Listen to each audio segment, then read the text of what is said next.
And there were certain elements that were not on my agenda at all. Demographics.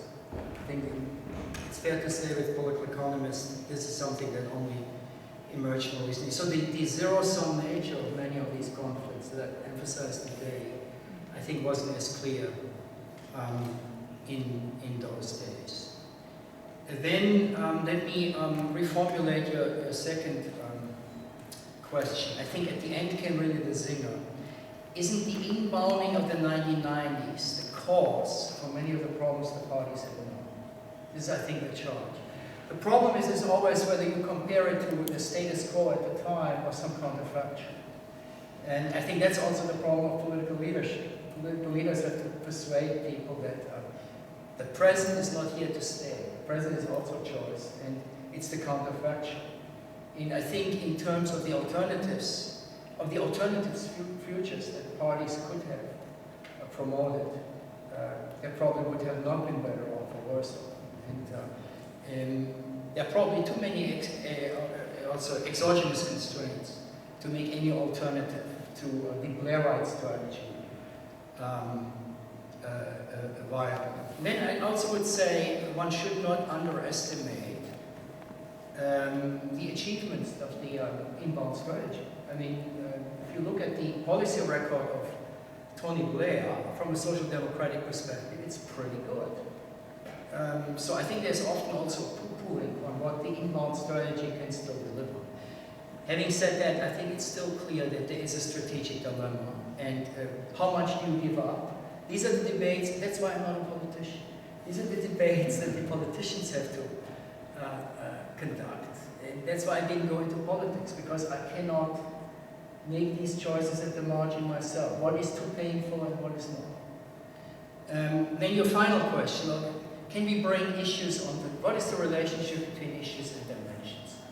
And so let me use the euro here as a sort of exemplification. I don't think that European integration is either an issue or a dimension. What happens is that politicians map bits and pieces of this as they see fit. Euro is the European integration on one side is a question of economic distribution, but it's also a question of cultural conceptions and identities. Different political parties map it onto dimensions as they see fit. And for reasons why they have to explain at different points in time, these interpretations win or lose persuasion among voters. So that,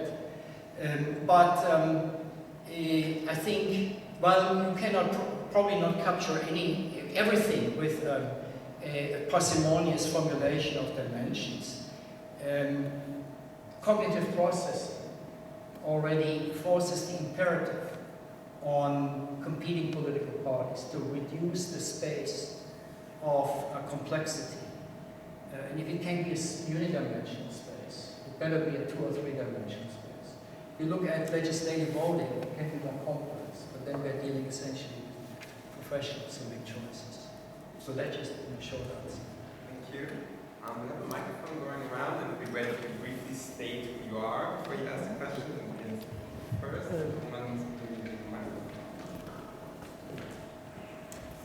listening to your argument and seeing your table on the electoral constituencies, I thought that you're making 4 strong assumptions that are implicit. Hence, I wonder if you would like to make them explicit or if I misunderstood. First assumption, socioeconomic cleavages are the only relevant dimension in studying politics. No such thing as religious cleavages, no such thing as old and new politics, as material interest, ideal interest in Max Weber's terms. And don't we know that Protestant blue-collar workers in the 1960s voted 2/3 SPD, Catholic, blue-collar workers voted 2/3 Christian Democratic? So isn't the second dimension important as well? I don't know if this is what you have in mind with your one-dimensional approach. That is a very strong assumption you're making there. And 3 more specific assumptions, I think, follow on that. First, you seem to assume ethnic heterogeneity doesn't change the argument at all, in contrast to Josef Schumpeter, who wrote his famous piece, Die sozialen Klassen im ethnisch homogenen Milieu, had a footnote saying the reader should consider that everything I'm saying strictly applies only to ethnic homogeneity. Everything will look different with ethnic heterogeneity. Third, you seem to assume that the concept of the underclass is of no relevance to present-day politics. Fourth, you seem to assume that the concept of transfer classes, what Lepsius calls Versorgungsklassen, is of no relevance to understanding post-industrial politics. That is what I implicitly heard, and if you really think that explicitly, I think we could argue for a while or whatever. Maybe I'd like to do one or two. I think that would be better. Who else?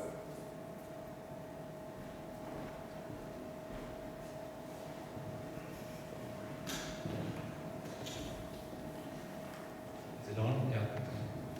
I agree with everything on this slide. You will be happy to hear, Herbert. I think there's no way back. Trying to compete with the leftist outbound parties is probably going to be a negative. But what I want to hear, and it is a genuine question, what does it mean to be a centrist mediator? And it seems to me that it can mean two different things.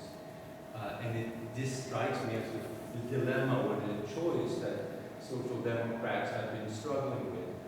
One is to become the manager of a left coalition, which seems to be what we are about to have in Berlin, right? And the other is to be a grand coalition partner with the other centrist party to keep the quote-unquote populists out.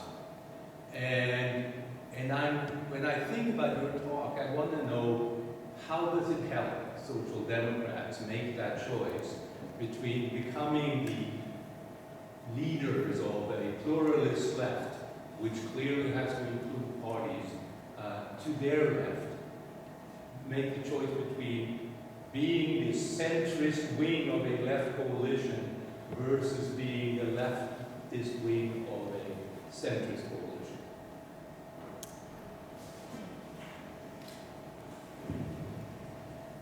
Maybe Herbert. Yeah, these are already very heterogeneous. Yeah. So I try to be quick. So making these four assumptions explicit, I would say that two of them, dealing with underclass and transfer classes, that's something that's very closely linked to this investment consumption conflict. I don't know how you define underclass, but people who have a difficult time to make a get a job in the market sphere, who fall out of the market situation. It's very much a question of consumption and investment, what to do with this.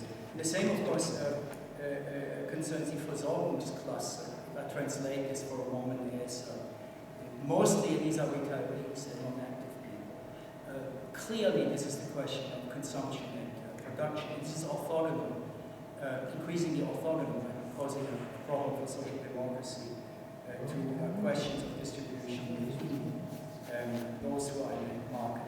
Ethnic heterogeneity, on one of my slides I gave you this with regard to parties. That's in fact something I abstract from.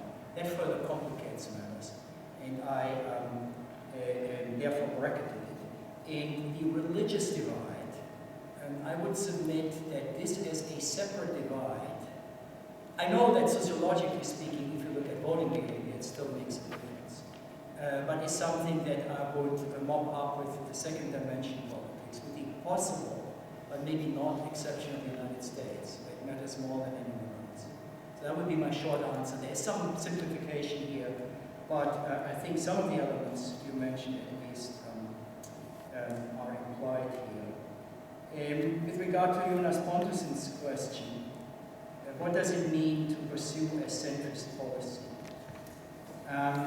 What I have in mind is mostly that you, in policy terms, what you characterized as the manager of a left coalition. Let me reformulate your second alternatives in a somewhat different way. This is sort of a challenge that occurred to me. Maybe someone else wants to ask What implications would your model have, my model have, if we have a similar product differentiation on the right? So if the Christian Democrats or some other centrist party could essentially break the cordon sanitaire and threaten social democrats with a coalition that includes a populist radical right, would it be worth for social democrats to sacrifice themselves more in policy terms, give up more of the social democratic idea to preempt the entry of right-wing populists, right? That's sort of the consideration there. Well, this is for politicians to decide. I'm only giving you an analytic scheme that highlights the trade-offs. I see that trade-off as well. Actually, a couple of years ago, I gave a talk in all places in Chile about strategic dilemmas on the right. And this was clearly a critical element. That's something for politicians to decide. It would be a very high price to pay. More questions? Keep you busy.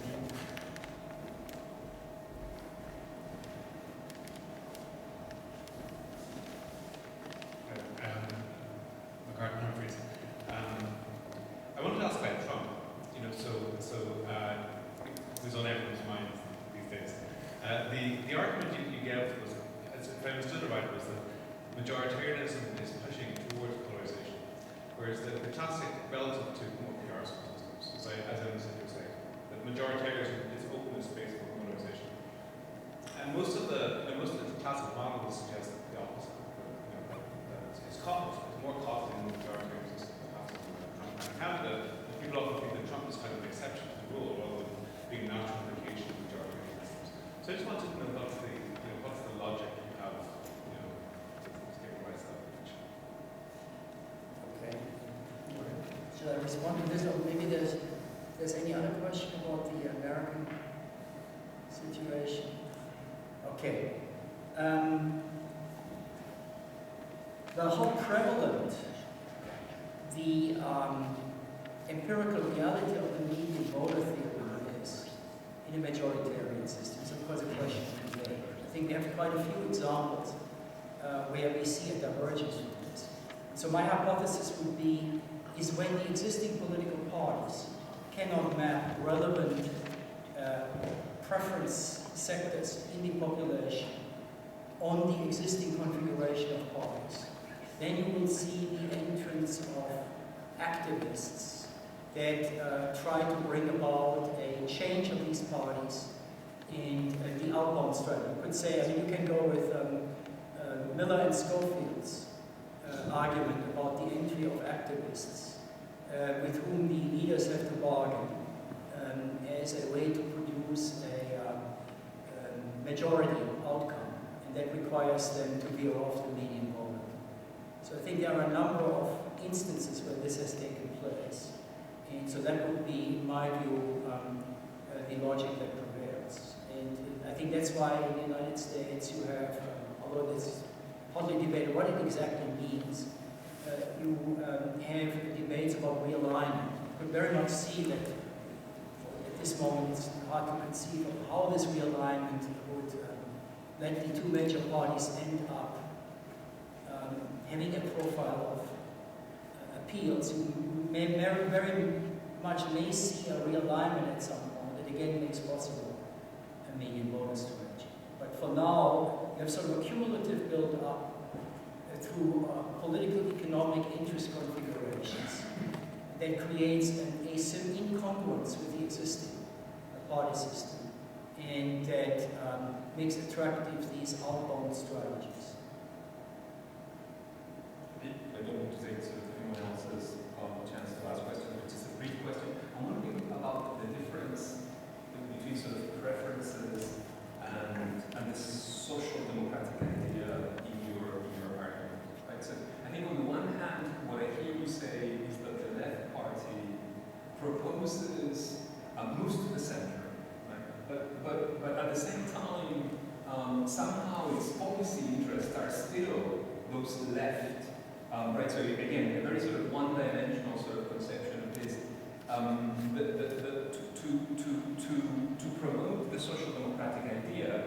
the Social Democratic Party moves to the center, but then it coalesces, sort of related to Jonas's question, it organizes a coalition with the left to promote those policies that in fact are the social democratic sort of idea related policies.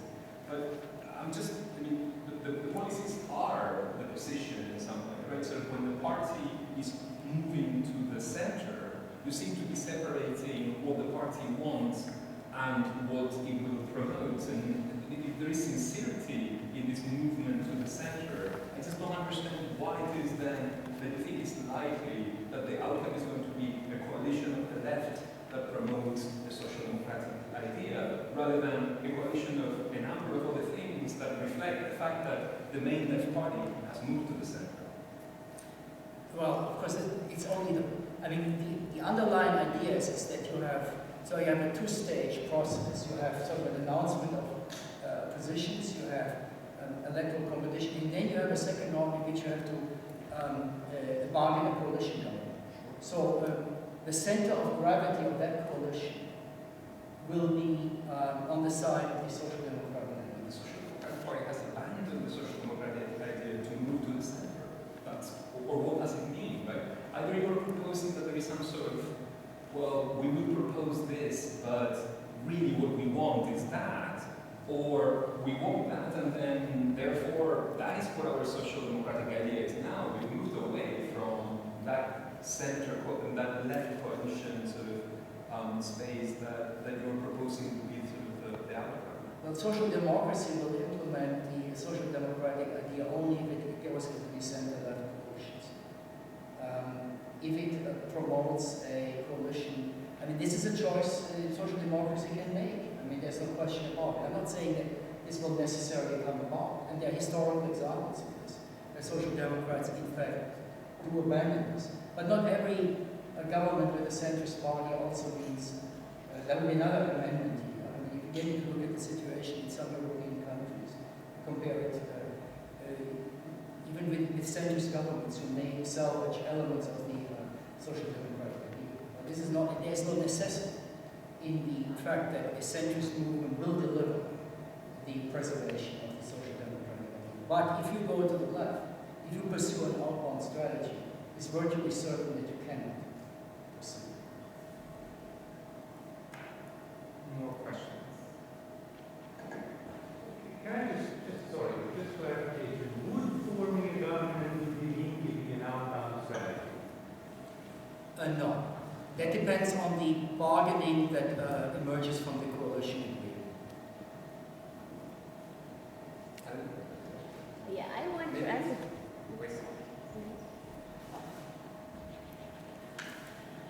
I would be interested to know what you think is a political cleavage. And the reason I ask that, it's always bothered me.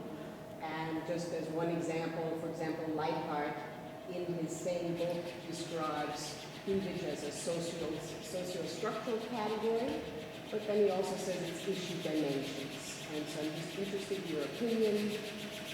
What is really a cleavage? That's maybe the time. What's a cleavage? I go there with Bartolini and Mayer. There are three things. It's sort of a socioeconomic, it's sort of a group identification, and it is preferences.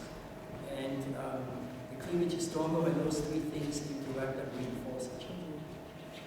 But of course, I'm mostly concerned here with preferences, but I do believe, and that's sort of the hard argument, that this is still grounded in socioeconomic experiences, quite a few of which are economic in the sphere of the market and property, but not all of them. So it's not, and these divisions are not entirely grounded just in economic distributed questions. I think the cleavage language is important for two reasons. Number one, against a tendency in political science to promote a hegemony of choice. The older generation, we all remember reading Sartori on sociology, politics, and political sociology, criticizing in the 1960s and 70s the sociological determinism. But I think the pendulum then swung in the opposite direction, essentially thinking that anything and everything is possible.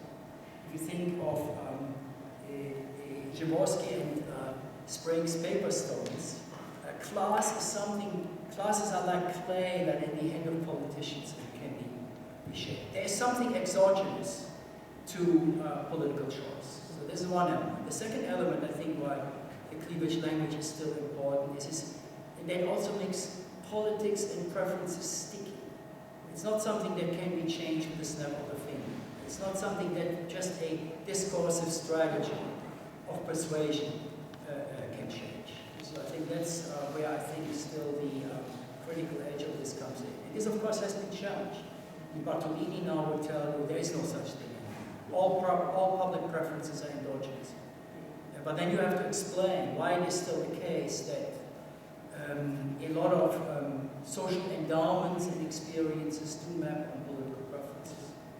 Find too much of this, and we look at this cumulatively, the impact of vote choices really has not declined. So I think we need both sort of a bottom-up demand side. I'm still a sociologist, as well as a top-down strategic choice model, and we can't give up one altogether in favor of the other. I actually have a question that exactly builds on that, so I'll just jump in. And this is exactly when you think of Jaworski's great model, my question was, what are parties' capacities to shape, create, change these political classes, right? Or more formally, what are the capacities to change the salience parameters on individual preferences? Because in your model, of course, at the moment, these are really socio-structurally determined, and what are parties' capacities in that regard? And maybe this is the third dimension, is not inbound, outbound, but somehow vertical strategy that in my sense comes up with a new political cleavage or dimension. In the short run, they have to take a lot of the preference distributions. Although, I'm not a political media consultant. There are, of course, plenty of ways to manipulate this, that is for political psychologists and others to debate. In the long run, I think it's induced by cumulative policies. So the shape of the welfare state very much influences preference distributions. So in the long run, yes, preferences are, at least in part, endogenous to policies. But that's not something that politicians can engineer in the short term.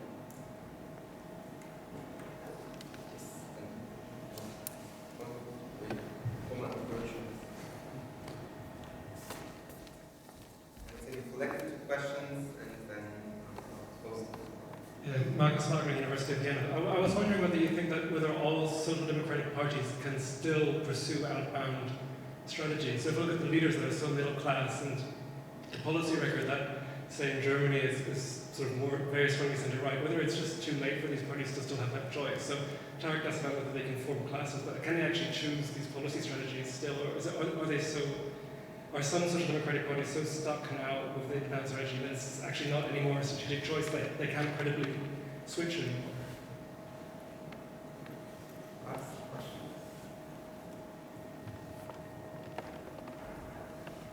Thank you. I would also like to take up the inbound-outbound problematic. And it seems to me that you're operating under the implicit assumption that an inbound strategy of social democratic parties moving to the center would more or less automatically translate into votes lost by the Social Democrats going to parties to their left, right? And that seems to be a very questionable assumption. It seems like only in very rare cases in European party systems has that actually been the case. And if you look at social democratic parties that pursue third way strategies, most of those election defeats led to majorities of the right. And your response to that might be that, of course, that these social democratic parties did not govern with other parties to the left in promoting the social democratic idea. But even if we take what seems to me the closest equivalent of such an experiment, this inbound strategy of the Social Democratic Party coupled with the coalition of other parties to the left, which was Jens Stoltenberg's Red-Red-Green coalition in Norway, which governed for 8 years, the result was that was a massive weakening of the party's the party on the left, on the most extreme left, in this case the Socialist Left Party, and a strengthening of the populist right, the Progress Party, as like the kind of the only remaining kind of radical opposition to the established party. So like I think this is actually a very high risk strategy in terms of possible hemorrhaging of votes, not only from the center left but also from the left to the populist right. All right. So can social democratic parties still switch their strategies? I would say probably not overnight. It's a little bit like the Godesberg conference. Probably if you switch, if you change your strategy, you pay a penalty. And you have to stick to your strategy then. And you probably have to walk through a valley of tears. I think that's another element that modifies spatial theory. Parties cannot leapfrog around in the policy space. They have to preserve a brand recognition and a reputation and credibility over time, so they only can change this gradually.